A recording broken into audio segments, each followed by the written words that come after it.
രണ്ടുപേരും കൂടെ ട്രിപ്പൊക്കെ പോയിട്ട് സ്റ്റാറ്റസ് ഇട്ട് വെറുപ്പിക്കുമല്ലേ?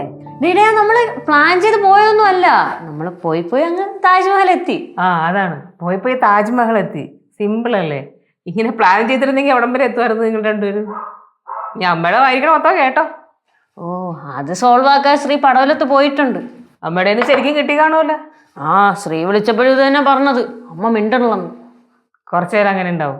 അത് കഴിയുമ്പോ അമ്മ അങ്ങ് താഴോട്ട് വരും. പക്ഷെ അച്ഛൻ സപ്പോർട്ടാണ് ശ്രീക്ക്. അപ്പൊ പേടിക്കണ്ട. കുറച്ച് കഴിയുമ്പോ അച്ഛൻ തന്നെ അമ്മയെ പറഞ്ഞ് വിരട്ടി നിർത്തും. അപ്പൊ അമ്മ നേരെ ഇപ്പുറത്തോട്ട് തിരിയും. അതല്ല ചേച്ചി, ഞാൻ വേറൊരു കാര്യത്തിൽ ചേച്ചിയുടെ അഭിപ്രായം ചോദിക്കാനാണ് ഇരുന്നത്. എന്താണ്?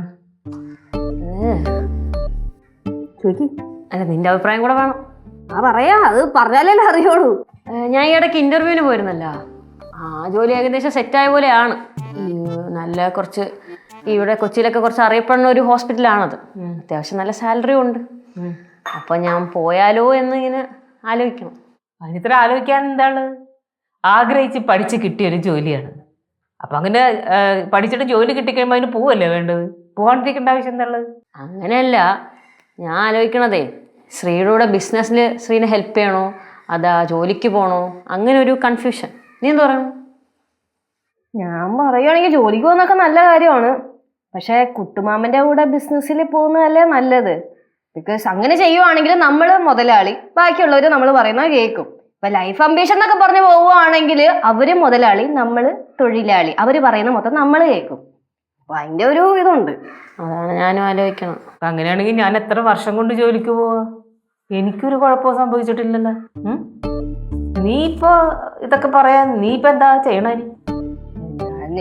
ജോലിക്കൊക്കെ പോയിക്കൊണ്ടിരുന്നല്ലേ? എന്ത് ജോലിക്ക് പോയിക്കൊണ്ടിരുന്നു? എന്താമേ, ഒന്നില്ലെങ്കിൽ ഞാനൊരു ടീച്ചറായിരുന്നില്ലേ? ടീച്ചറാ? ഇവിടുത്തെ അംഗനവാടിയിലെ ടീച്ചറായിരുന്നു. അംഗനവാടിയില? അംഗനവാടിയിലെ ടീച്ചർ നല്ലത് തന്നെയാണ്. പക്ഷെ പ്രശ്നം എന്ന് വെച്ചാൽ എത്ര ദിവസം പോയെന്ന് നോക്കി. എത്ര ദിവസം പോയി? 5-6 മാസമൊക്കെ പോയി. അറിയോ, അവിടുത്തെ പിള്ളേരുടെയൊക്കെയാണല്ലോ ഫേവറേറ്റ് ടീച്ചറായിരുന്നു ഞാൻ. ആര് പറഞ്ഞു? അവിടുത്തെ പിള്ളേരുടെ പെരുമാറ്റത്തിൽ തന്നെ മനസ്സിലാവുമല്ലോ. ഇവിടെ ചില കംപ്ലൈൻസും വന്നിട്ടുണ്ട്. അടി കിട്ടി, തൊഴി കിട്ടി എന്ന് പറഞ്ഞ് പിള്ളേരുടെ അച്ഛനും വന്നിട്ടുണ്ട്. ഇവിടെ പിള്ളേരൊക്കെ ആകുമ്പോഴത്തേക്കും നമ്മൾ ചെറിയ പിച്ചുകളൊക്കെ കൊടുക്കുമല്ലോ. സ്നേഹം കൊണ്ട് വേണം ആ പ്രായത്തിലുള്ള കുട്ടികളെ നമ്മൾ ട്രീറ്റ് ചെയ്യേണ്ടത്, അല്ലേ? അതെ, എന്റെ മോളായോണ്ട് പറയല്ല, ഭയങ്കര മടിച്ചാണ്. രാവിലെ എണീക്കുക, കിടന്നുറങ്ങിയിട്ട് എണീക്കണത് 10 മണിക്കൊക്കെയാണ്. എണീക്കുമ്പോൾ ഫോൺ ഉണ്ടാവും കയ്യിൽ. പിന്നെ അടുക്കള വന്ന് എത്തി വയ്ക്കും, വല്ലതൊക്കെ കഴിക്കാണ്ടെങ്കിൽ ചിലപ്പോൾ കഴിക്കും, ചിലപ്പോൾ കഴിക്കില്ല. പിന്നെയും പോവും ഫോൺ കൊണ്ട്. പിന്നെ അവിടെയൊക്കെ തെണ്ടിത്തിരിഞ്ഞ് കിടക്കണ കാണാം. ഇതാണ് അവളുടെ മെയിൻ ജോലി. ശമ്പളം കിട്ടണ്ടോന്ന് എനിക്കറിയില്ല. കളിയാക്കുന്നല്ലേ? ഈ കളിയാക്കലാണ് എന്റെ പ്രചോദനം. അമ്മ നോക്കിക്കോ, ഒരു 3 ദിവസത്തിന്റെ ഉള്ളിൽ ഞാൻ ജോലി മേടിച്ചില്ലെങ്കിൽ ഉണ്ടല്ലോ എന്റെ പേര് അമ്മ പട്ടി കിട്ടും. എന്തിനാണ് വെല്ലുവിളികളും തിരിച്ചറിവുകളും ഒക്കെ ആണല്ലേ?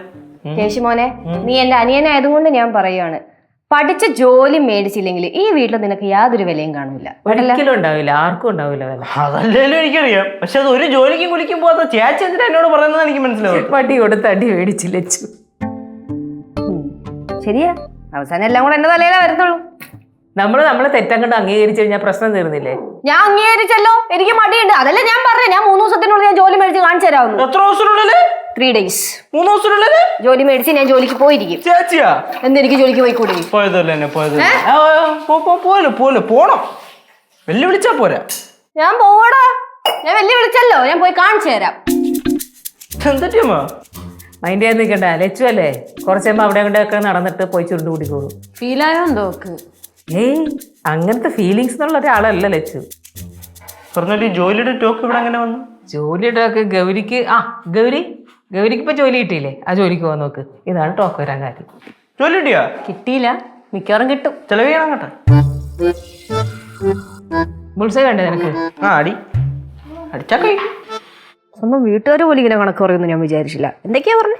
ലച്ചു 10 മണി വരെ കിടന്ന് ഉറങ്ങും, ജോലിക്ക് പോവില്ല, അവിടെ പോവില്ല, ഇവിടെ പോവില്ല. ആണെങ്കിൽ പോയ കുഴപ്പം, പോയില്ലെങ്കിൽ കുഴപ്പം. ഫ്ലവേഴ്സ് ഒരുക്കുന്ന കാഴ്ച വസന്തം യൂട്യൂബിൽ പ്രേക്ഷകർക്ക് ലൈവായി കാണാം. ഫ്ലവേഴ്സ് കോമഡിയിൽ ജോയിൻ ചെയ്യൂ, ആസ്വദിക്കൂ.